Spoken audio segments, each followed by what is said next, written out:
আসসালামু আলাইকুম। প্রিয় দর্শক, বিএনপির নতুন মন্ত্রিসভা গঠিত হওয়ার পর প্রথম যে দিন সচিবালয়ে প্রথম যে কার্য দিবস সচিবালয়ে কাজ করতে গিয়েছিলেন বিএনপির মহাসচিব এবং সরকারের এলজিআইডি মন্ত্রী, মানে স্থানীয় সরকার বিষয়ক যে মন্ত্রী মির্জা ফখরুল ইসলাম আলমগীর, তখন তাকে জিজ্ঞাসা করা হয়েছিল, সাংবাদিকরা জানতে চেয়েছিলেন যে আপনারা স্থানীয় সরকার নির্বাচনটা কবে দেবেন। মির্জা ফখরুল ইসলাম আলমগীর বেশ দৃঢ়তার সঙ্গে বলেছিলেন যে খুব দ্রুতই স্থানীয় সরকার নির্বাচন হবে। এখন খুব দ্রুত বলতে কতদিন? ধরে নেওয়া যায় 1 মাস অথবা 2 মাস, এই তো অল্প সময়ের মধ্যেই স্থানীয় সরকার নির্বাচন দেওয়া হবে। মার্চের সেকেন্ড উইকে যদি সংসদ বসে, তার আগেও দেওয়া যেতে পারে, তারপরেও দেওয়া যেতে পারে, যে কোনো সময় দেওয়া যেতে পারে। এটা কিন্তু কঠিন কোনো কাজ নয়। এখন বলে দিলে কালকে থেকে হয়তো নির্বাচনের তফসিল ঘোষণা করে, নির্বাচনের প্রস্তুতি নেবে, নির্বাচন কমিশন তফসিল ঘোষণা করবে, তারপর হয়তো 1.5-2 মাসের একটা প্রক্রিয়া।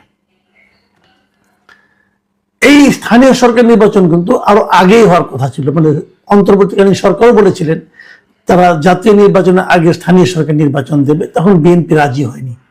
যাই হোক, এই যে গত বুধবার যে মির্জা ফখরুল ইসলাম আলমগীর বললেন, এই বলার পর আমরা এখন কি দেখলাম? আমরা দেখলাম, আজকে আমরা জানতে পারলাম যে 6টা সিটি কর্পোরেশনে সরকার 6 জন প্রশাসককে নিয়োগ করেছেন। এই 6টা সিটি কর্পোরেশন কোনটা? ঢাকা উত্তর, ঢাকা দক্ষিণ, নারায়ণগঞ্জ, তারপরে সিলেট, গাজীপুর এবং খুলনা। এই যে 6টা সিটি কর্পোরেশনে তারা প্রশাসক নিয়োগ করলেন। তো এই সিটি কর্পোরেশনগুলো আগে কিভাবে চলতো? আগেও প্রশাসক দিয়ে চলতো। পার্থক্যটা হলো এই, আগের প্রশাসকরা প্রায় সবাই, মানে ঢাকা উত্তর ছাড়া সবগুলি ক্ষেত্রেই সিটি কর্পোরেশন চলেছে পুরো অন্তর্বর্তীকালীন সরকারের সময়টাতে চলেছে বিভিন্ন রকম সরকারি আমলা দ্বারা। একমাত্র উত্তরে একজন আমলার বাইরে একজন বেসরকারি ব্যক্তি, উনি মোহাম্মদ এজাজ নামে এক ব্যক্তি, উনি এখানে সিটি কর্পোরেশনের মেয়র হিসেবে ওনাকে নিয়োগ দেওয়া হয়েছিল। উনি অনেকটা প্রশাসকের মতোই ছিলেন এবং সেই নিয়োগের পেছনে অন্তর্বর্তীকালীন সরকারের একজন উপদেষ্টা আসিফ মাহমুদ সজীব ভুঁইয়ার সরাসরি ভূমিকা ছিল, কারণ উনি চিঠি লিখে বলেছিলেন যে তাকে দেওয়া হোক। তো সে নিয়োগ পাওয়ার পর কি অপকর্ম কুকর্ম করেছে, কি কি স্ক্যান্ডাল হয়েছে, তার অনেকে আপনারা জানেন। এর মধ্যে তার নামে 2 মামলা হয়েছে এবং এই ভদ্রলোক যাতে দেশ ত্যাগ করতে না পারেন তার উপর নিষেধাজ্ঞাও জারি করা হয়েছে। তো এই হলো অবস্থা। তারপর ওনার বিদায়ের পর তারপরে সরকার আরেকজন, মানে আপনার অতিরিক্ত সচিবকে সেখানে উপদেষ্টা হিসেবে নিয়োগ দিয়েছেন। তারপরে সবগুলোতে প্রশাসক হিসেবে নিয়োগ আছে, কাজ করছে। এগুলোকে সবাইকে সরিয়ে এই যে 6 জন প্রশাসক নিয়োগ করেছে বর্তমান সরকার, এটা ভালো কি মন্দ সেটা হয়তো পরে বিচার হতো, কিন্তু প্রশ্ন হচ্ছে প্রকাশক হিসেবে তারা কাদেরকে নিয়োগ করেছে? প্রশাসক চেঞ্জ হতে পারতো, কোনো প্রবলেম নাই, কিন্তু যাদেরকে তারা নিয়োগ দিল চেঞ্জ করে, তাদের নিয়ে আপত্তিটা তাদের ব্যক্তিগত চারিত্রিক কারণে নয়, আপত্তি হলো তাদের গোষ্ঠীগত চরিত্রে। গোষ্ঠীগত মানে বলছি আমি, যে 6 জনকে নিয়োগ দিয়েছে, এই 6 জনকে আপনি একভাবে চিনতে পারবেন। সেটা হলো কি, এরা 6 জনই বিএনপির নেতা, যার যার এলাকায় প্রত্যেকে বিএনপির নেতা, এবং এরা কেন্দ্রীয় নেতা, কেউ আঞ্চলিক নেতা, কেউ বিএনপির নমিনেশন পেয়ে নির্বাচনে হেরেছেন, তারপরে তাকে দেওয়া হয়েছে। আবার কেউ তাকে নমিনেশন দেওয়া হয়নি, তখন তাকে হয়তো পুরস্কার হিসেবে এটা ধরিয়ে দেওয়া হয়েছে। কাজটা কি ভালো হলো? এটা নিয়ে কোনো ব্যাখ্যার দরকার নেই। আমার বিবেচনা এটা একটা ভয়ঙ্কর খারাপ কাজ হয়েছে। একটা খুবই খারাপ উদাহরণ বিএনপি এই নিয়োগগুলির মাধ্যমে তৈরি করল। দেখুন, আমি তার আগে বলে নেই কারা কারা এখানে হয়েছে। ঢাকা দক্ষিণ সিটি কর্পোরেশনে এখানে আব্দুল সালাম সাহেবকে দেওয়া হয়েছে। আব্দুল সালাম সাহেব বিএনপির প্রবীণ নেতা।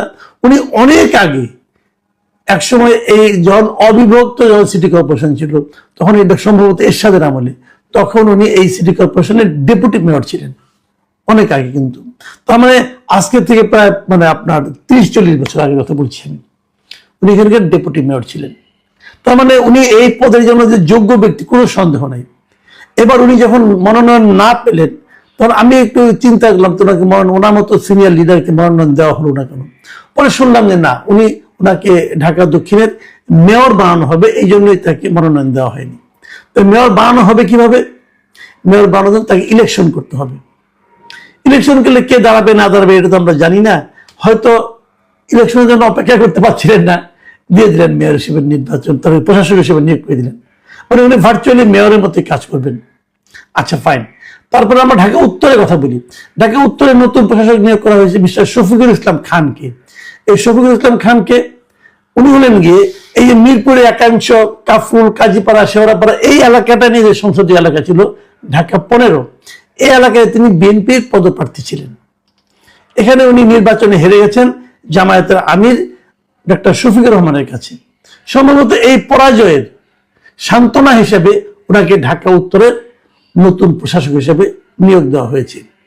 এর আগে উনি যুবদলের কেন্দ্রীয় কমিটির সহসভাপতি ছিলেন। তাছাড়া তিনি ঢাকা মহানগর উত্তর যুবদলের সদস্য সচিব ছিলেন।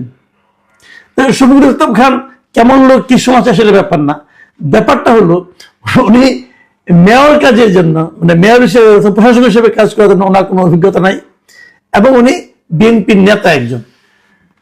আচ্ছা, খুলনা সিটি কর্পোরেশনে সেখানেও দেওয়া হয়েছে একজন হারু পার্টির কাছে, বিএনপির খুব প্রবীণ নেতা, অনেকদিন ধরে বিএনপি আগলে রেখেছেন মিস্টার নজরুল ইসলাম মঞ্জু। উনিও কিন্তু এবার নির্বাচনে খুলনা 2 আসনে, মানে সোনাডাঙ্গা ও সদর, এই আসনে ধানের শীষে প্রার্থী ছিলেন, এবং উনি জামায়াতে ইসলামের খুলনা মহানগর শাখার সাধারণ সম্পাদক শেখ জাহাঙ্গীর হোসেন বেলালের কাছে নির্বাচনে পরাজিত হয়েছেন। এখন এই পরাজয়ের পর ওনার মনে নিশ্চয়ই কোনো মনোবেদনা তৈরি হয়েছে। সেই মনোবেদনা লাঘবের জন্য ওনাকে আরো বড় পদে, মানে ওনাকে মেয়র পদে মনোনয়ন দেওয়া হয়েছে। মেয়র ঠিক নয়, প্রশাসক। প্রশাসক আর মেয়র একই রকম মনে করবেন। গাজীপুর সিটি কর্পোরেশন, সেখানেও মেয়র হয়েছেন নতুন একজন মেয়র, মানে নতুন একজন প্রশাসক নিয়োগ করা হয়েছে মিস্টার শওকত হোসেন সরকার। এই শওকত হোসেন সরকার গাজীপুর মহানগর বিএনপির সভাপতি। উনি অনেকদিন ধরে 2013 সালে যখন গাজীপুর সিটি কর্পোরেশন হয়, তার আগে তিনি ওই এলাকার যে কাশিমপুর ইউনিয়ন আছে একটা, সেই কাশিমপুর ইউনিয়নের চেয়ারম্যান ছিলেন। এই পদে তার বাবাও চেয়ারম্যান ছিলেন গিয়াসউদ্দিন সরকার, তার চাচা সোহরাবুদ্দিন সরকার তিনিও চেয়ারম্যান ছিলেন, এমনকি তার দাদা জাবেদ আলী সরকার তিনিও এখানকার চেয়ারম্যান ছিলেন। তো উনি অনেকদিন ধরে চেয়ারম্যান ছিলেন কাশিমপুর ইউনিয়নে। এবার উনি গাজীপুর সিটি কর্পোরেশনের প্রশাসক হিসেবে নিয়োগ পেলেন। এখানে কিন্তু আগে, মানে আওয়ামী লীগ আমলের শেষ দিকে জাহাঙ্গীর আলম ছিলেন মেয়র। যাই হোক, তারপর Narayanganj city corporation. Narayanganj city corporation বললেই কিন্তু আমরা বুঝি যে সেরেনা হায়াত আইভি, উনি এখানকার মেয়র ছিলেন। এই সেরেনা হায়াত আইভির কাছে 2016 সালে যে নির্বাচনটা হয়, সেই নির্বাচনে এখানে মেয়র বিএনপির হয়ে প্রার্থী ছিলেন সাখাওয়াত হোসেন খান, এবং তখন তিনি 78,900 ভোটে হেরে গেছিলেন। সেই হারা লোকটাকে এবার নারায়ণগঞ্জের মেয়র হিসেবে মনোনয়ন দেওয়া হয়েছে। মেয়র হিসেবে তো নয়, মেয়র হয় না আপনারা, এটা হলো প্রশাসক হিসেবে নিয়োগ দেওয়া হয়েছে। এবং উনি এমনিতেও নারায়ণগঞ্জ মহানগর বিএনপির সিনিয়র সহসভাপতি। সিলেট সিটি কর্পোরেশন কথা ধরেন, সিলেট সিটি কর্পোরেশনের প্রশাসক নিয়োগ করা হয়েছে আব্দুল কাইয়ুম চৌধুরীকে। এই আব্দুল কাইয়ুম চৌধুরী কিন্তু একসময় সাবেক অর্থমন্ত্রী ছিলেন যে সাইফুর রহমান সাহেব, ওনার রাজনৈতিক সচিব ছিলেন। কিন্তু উনি এইবার সিলেট 3 আসন থেকে মনোনয়ন চেয়েছিলেন, দক্ষিণ সুরমা, ফিঞ্চগঞ্জ, বালাগঞ্জ, কিন্তু তিনি মনোনয়ন পায়নি। এই আসনে মনোনয়ন পেয়েছে যুক্তরাজ্য বিএনপির সদ্য সাবেক সভাপতি এম এ মালিক। তো উনাকে নির্বাচন দেওয়া হয় না, পর ওনাকে দায়িত্ব দেওয়া হয়েছিল যে এই সিলেট জেলার যতগুলি সংসদীয় আসন আছে সবগুলি আসনের যারা নাকি প্রার্থী তাদের নির্বাচনী সমন্বয়ক হিসেবে কাজ করার জন্য। উনি কাজটা ভালোভাবে করেছেন, এবং হয়তো তারই পুরস্কার হিসেবে ওনাকে সিলেটের এখন প্রশাসক হিসেবে নিয়োগ করা হয়েছে। তো মোটামুটি আমরা দেখলাম যে সব জায়গায় একদম দলীয় লোককে প্রশাসক হিসেবে নিয়োগ করা হলো। কেন? সরকার ইচ্ছা করলে পারে, কিন্তু এই কাজটা কি ভালো হলো? আপনি তো নির্বাচন দিবেন, আপনি অনির্বাচিত ব্যক্তিকে দিলেন কেন? যদি প্রশাসকের নিয়োগ করতে হয় তাহলে তো সরকারি লোককে প্রশাসক নিয়োগ করেন। যেখানে সবসময় আমরা দেখে এসেছি ট্র্যাডিশন যে একজন অতিরিক্ত সচিবকে প্রশাসক নিয়োগ করা হয়, তিনি মেয়রের মতো কাজ করেন। আপনি তো অনেকদিন ওয়েট করেছি আমরা। আর আপনি যাকে দিলেন তিনিও তো আগামী যখন নির্বাচন হবে তখন তো নির্বাচনে অংশ নেবেন, সেই নির্বাচনে উনি হারতেও পারেন। ধরা যাক হাইপোথেটিক্যালি আপনি নির্বাচন দিলেন, সবাই জিততে পারলো না, কেউ না কেউ হেরে গেল। যে হেরে গেল সে তাহলে মেয়র হওয়ার যোগ্য না, মানে অন্তত পক্ষে ওই এলাকার যারা নাকি জনগণ আছে, ভোটার আছে, তারা মনে করছে যে এই লোকটা মেয়র হওয়ার যোগ্য না, কাজে তাকে ভোট দিলাম না। যে মেয়র হওয়ার যোগ্য না তাকে আপনি প্রশাসক বানালেন কেন? প্রশাসক আর মেয়র কিন্তু মোটামুটি ভার্চুয়ালি একই কাজ করেন, একই ধরনের ক্ষমতা তারা ভোগ করেন। তো যিনি মেয়র হওয়ার যোগ্য নয় বলে জনগণ রায় দিল, তাকে আপনি আগে প্রশাসকটা বানালেন কেন? তাকে পুরস্কার দেওয়ার জন্য। এই পুরস্কারটা আপনাকে দিতে পারেন। সিটি কর্পোরেশন কিন্তু বিএনপি প্রপার্টি না, এটা মাথায় রাখতে হবে। এই সিটি কর্পোরেশন গুলো কি বিএনপি প্রপার্টি না? বিএনপিকে জনগণ দায়িত্ব দিয়েছে সরকার পরিচালনার জন্য, এবং সরকার পরিচালনার ক্ষেত্রে এই যে সিদ্ধান্তটা, এটা কি ভালো কোনো সিদ্ধান্ত হলো? এটা কি একদম নিরপেক্ষ কোনো সিদ্ধান্ত হয়েছে? কেন এটা করলেন আপনারা? আমরা কিন্তু বিএনপিকে অন্যরকম ভাবছি এখন।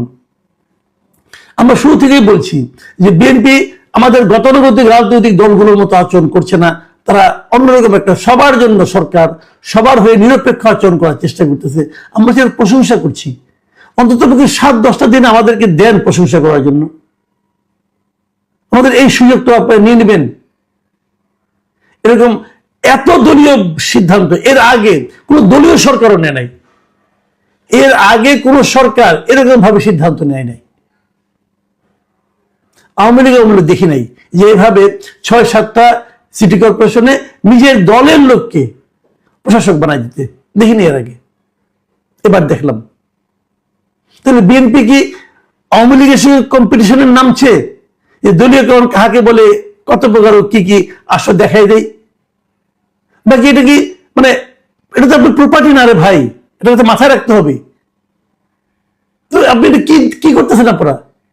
ফখরুল ইসলাম আলমগীর সাহেব, ওনাকে আমি খুবই সেন্সিবল লোক মনে করতাম। মাঝখানে ওনার এলাকায় আওয়ামী লীগের লোকজনদের কি বলছেন যে এখানকার সবার মামলা তুলে নেওয়া হবে, এগুলো দেখে একটু মনটা খারাপ হয়েছিল যে বুড়া হয়েছেন, বয়স হয়েছে, এলোমেলো আচরণ কেন করছেন? ওনার এই আচরণটা তো আমার কাছে আরো ভয়ঙ্কর লাগতেছে। আমরা তো এই আচরণ আপনাদের কাছ থেকে প্রত্যাশা করি না। প্রিয় দর্শক, আমি আশা করব এ ধরনের আচরণ করার থেকে বিএনপি বিরত থাকবেন এবং যত দ্রুত সম্ভব নির্বাচন দিয়ে দিন। আপনারা মাত্রই এত ল্যান্ডস্লাইড একটা ভিক্টরি পেয়েছেন, তো ওখানে আপনাদের আত্মবিশ্বাস নাই কেন? খুবই খারাপ কথা। প্রিয় দর্শক, এখন এই পর্যন্তই। আল্লাহ হাফেজ।